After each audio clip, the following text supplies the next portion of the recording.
One of Dexter Morgan's most underrated skills, not blood spatter analysis, not his ability to keep a straight face while working with Batista, but his absolute mastery of turning any place into a kill room. Walking into a hotel room, a boxing ring, or even an art studio, only to realize it's not what it seems. The walls are wrapped in plastic. The air is eerily still. And standing in the center, calmly preparing his tools, is Dexter Morgan. So, how did he do it? And what made each kill room more chilling than the last? It all began with Mike Donovan, the first kill we saw Dexter commit on screen. And what a way to introduce us to his world. If you remember the opening sequence of the first episode, Dexter had been watching Donovan from the shadows, waiting for the perfect moment to strike. On the surface, Donovan was everything a community could want. A respected choir master, a family man, someone who seemed beyond suspicion. But Dexter knew better. Behind that mask of decency, Donovan was a monster, a predator who had taken the lives of at least 3 young boys, leaving behind devastated families and an unshakable sense of injustice. The way Dexter captured Donovan was so smooth, so effortless, that it told us right away, this wasn't his first rodeo. After one of Donovan's choir performances, he walked back to his station wagon, unaware that Dexter was waiting for him in the back seat. And then came one of the eeriest moments in the series. Dexter, sitting there in the dark, completely calm, holding a garrote wire in his hands.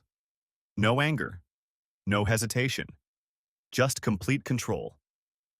He wrapped the wire around Donovan's throat and ordered him to drive. This was the first time we saw Dexter's ability to command fear in his victims. This scene introduced us to one of the most surprising kill rooms. It wasn't some elaborate setup. It was a remote pump station, an abandoned industrial area far from civilization. But what made this location so perfectly chilling was the reason Dexter chose it. This was where Donovan had buried his victims, and Dexter wanted him to face that. When they arrived, he didn't immediately knock Donovan out. No, he made him look at what he had done. Open your eyes and look at what you did! That line alone set the tone for the entire show. Donovan, terrified and pleading for his life, was forced to confront the remains of the children he had buried there. It was as if Dexter wasn't just punishing him. He was forcing him to feel the weight of his evil before he died. Then came the ritual, the part that would become a hallmark of Dexter's kills. The syringe full of M99, knocking Donovan unconscious. The plastic wrap secured him to the table, ensuring no escape. And, of course, the blood slide, carefully taken as a trophy.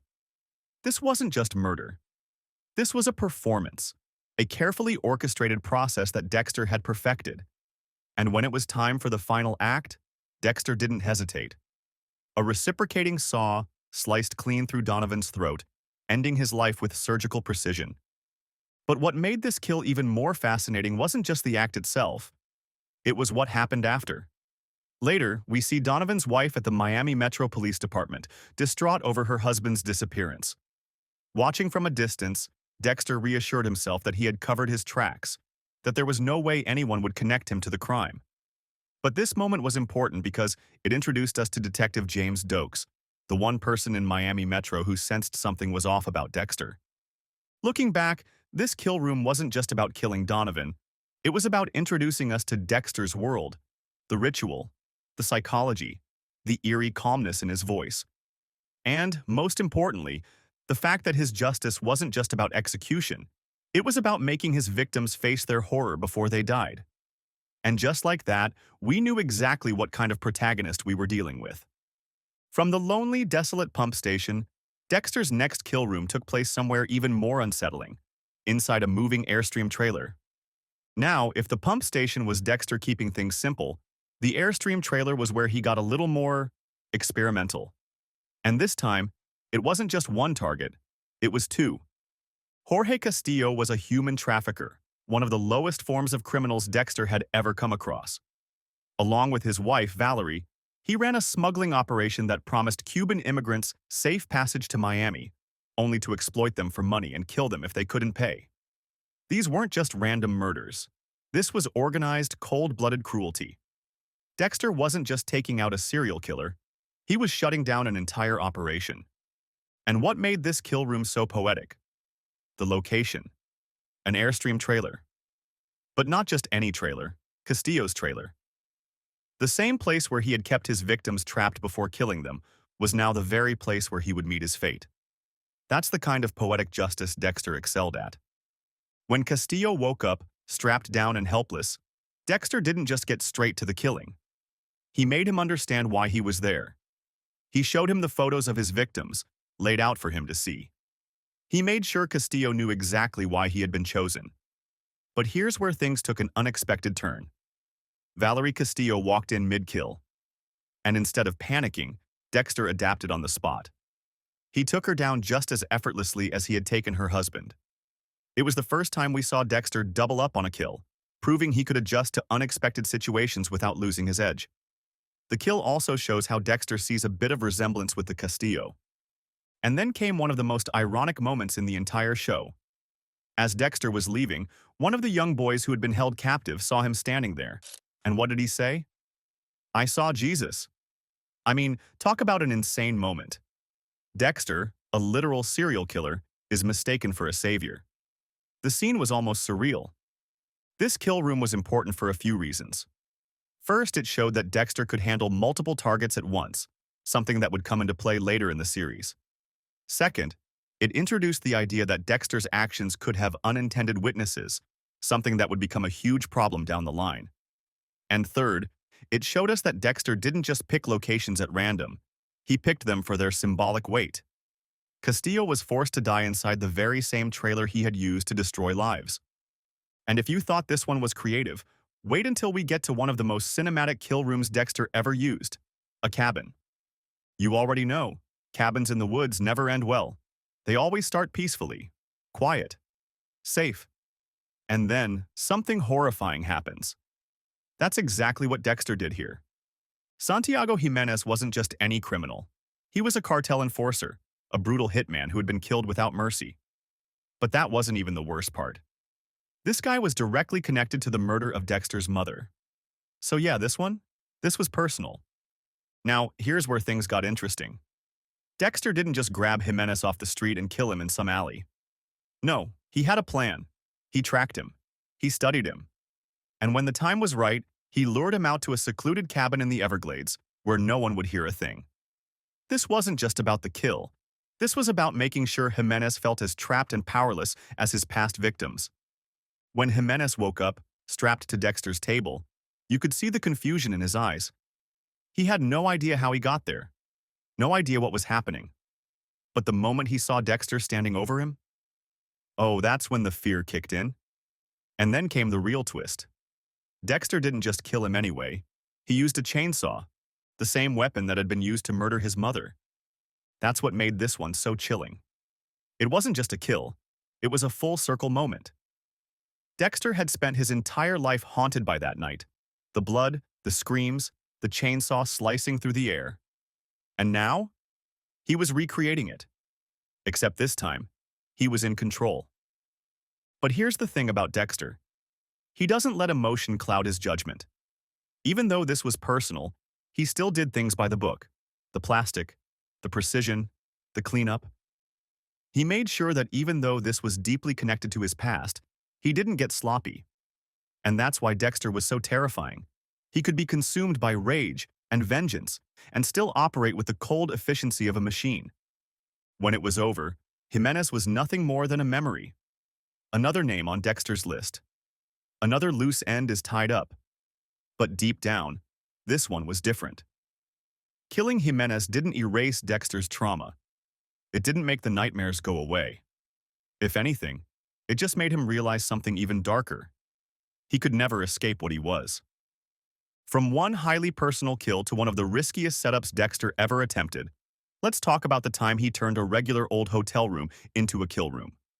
Because of this one. This one was a gamble. One of his riskiest kills ever. The time he turned a hotel room into a kill room. This one wasn't just about the setup. It was about the sheer level of danger involved. Unlike the usual abandoned warehouses, train cars, or cabins in the middle of nowhere, this time Dexter was killed in a public place, surrounded by people just a few walls away. One mistake, one unexpected knock at the door, and his entire secret life would have crumbled. Ethan Turner was the perfect target. This guy was a serial wife killer, but not in the traditional sense. He wasn't some violent brute leaving a messy crime scene behind. No, he was smart. He made it look like an accident every single time. His first wife? Found dead from an apparent painkiller overdose. Suspicious, but not enough to land him in jail. His second wife? Died on a cruise ship in international waters, meaning no one could charge him.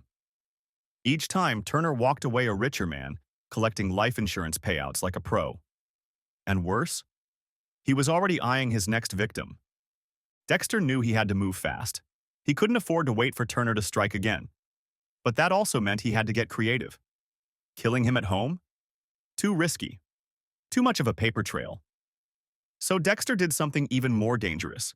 He followed Turner to his hotel. This was next level. Hotels are constantly monitored. Security cameras, nosy employees, and room service knocking at the worst possible times. Dexter had to be flawless with this one. So, how did he do it? Simple. He played the role of just another guest. No suspicious behavior, no sneaking around. Just a guy staying in a hotel, minding his own business. But the moment Turner stepped inside his room, it was already too late. Now, here's where things got crazy. Turner had no idea what was happening at first. He probably thought he was about to have another relaxing night in a luxury suite. But then, boom, a needle of M99 to the neck, and suddenly, he's out cold. By the time he woke up, his hotel room was unrecognizable. Dexter had transformed it into his own personal execution chamber. The bed was wrapped in plastic. The furniture was covered. It was like a crime scene straight out of a horror movie, except Dexter was directing this one. Turner, still groggy, tried to talk his way out of it. He had lawyers, connections, and money. He thought he could buy his way out of this just like he had always done. But Dexter? He wasn't interested in negotiations. This wasn't a courtroom. There were no legal loopholes here. There was just justice, his version of it. And Turner? He was getting exactly what he deserved. This execution was quick, efficient, and brutal. No drawn-out speeches, no dramatic monologue, just one precise cut, and it was over. Blood pooled onto the plastic-covered sheets. Silence filled the room. Another monster is gone, just like that. But Dexter wasn't out of the woods yet. He had to clean everything up, dispose of the body, and most importantly, make sure no one ever suspected a thing. This is what made Dexter so terrifyingly brilliant. Most killers would panic in this situation. But Dexter? He was methodical. He knew exactly how to cover his tracks. By the time he left that hotel, it was like nothing had ever happened. The bed was made. The bathroom is spotless. Housekeeping would come in the next morning, none the wiser. And Turner? Well, he had simply vanished. This kill was different from the others because it showed just how much of a risk Dexter was willing to take. Killing in a hotel room wasn't just dangerous, it was reckless. It wasn't about precision this time, it was about urgency. If he didn't act fast, another woman would end up dead, and he wasn't about to let that happen. But if you thought this was intense, just wait until we talk about Benito Gomez. But before we talk about that, please take a moment to subscribe to the channel, as this would help us grow. Thank you. Now back to the video. Now, if there's one thing Dexter was great at, it was irony. And this kill was pure poetic justice. Benito Gomez was a former professional boxer who had turned his fists into weapons outside the ring. Instead of fighting opponents, he beat people to death in real life. So where did Dexter decide to end him? Right in the middle of an abandoned boxing arena. Imagine waking up, groggy, the smell of old sweat and blood in the air. You look around and realize you're inside a boxing ring, except this isn't a match. It's an execution. The ropes that once kept fighters in are now your prison, and standing over you isn't a referee but Dexter, ready to deliver the final blow. Gomez recognized Dexter. I know you. That moment was chilling because it reminded us that Dexter lived among his victims, blending into everyday life. And then, just as he was about to strike, his phone rang. It was Rita. Only Dexter could balance murder and marriage at the same moment. With no time for theatrics, he drove the knife straight into Gomez's chest, killing him instantly. And the best part? He stuffed the body inside a punching bag, leaving it hanging like just another piece of gym equipment. A boxer who used violence to kill is now reduced to nothing more than dead weight in his arena. This was Dexter at his most cinematic. Jonathan Farrow was a celebrated photographer and artist, known for his edgy, provocative work. But behind the camera, he was a predator, using his status to manipulate and abuse young models. When Dexter found evidence, blood, a fingernail embedded in the studio walls, he knew Farrow had to go. But this kill room? It was different. Most of Dexter's setups were cold and sterile, but this one? It was art. The dim lighting, the walls lined with Farrow's disturbing photos, the eerie stillness. It felt like a performance. And this time, Farrow was the subject. As he woke up, strapped to Dexter's table, he tried to talk his way out of it. He denied everything and claimed he was being framed. But Dexter had heard it all before. No hesitation. One clean swing of a cleaver and Farrow's head was gone. Blood splattered across the studio walls, turning his gallery into a crime scene. But here's the twist. Dexter later found out he had killed the wrong man. Farrow wasn't the real killer. It was his assistant. And for the first time, Dexter had broken the code in the worst way possible. It wasn't just a mistake. It was proof that he wasn't infallible. And that realization? It haunted him. Dexter had always believed in his method, but now, doubt had crept in. And doubt, that was dangerous. And from an art studio filled with regret, we moved to something completely different. A truck trailer. Because of this next kill? It wasn't just about justice. It was about framing someone else. Now, this one was different. Most of Dexter's kills were personal.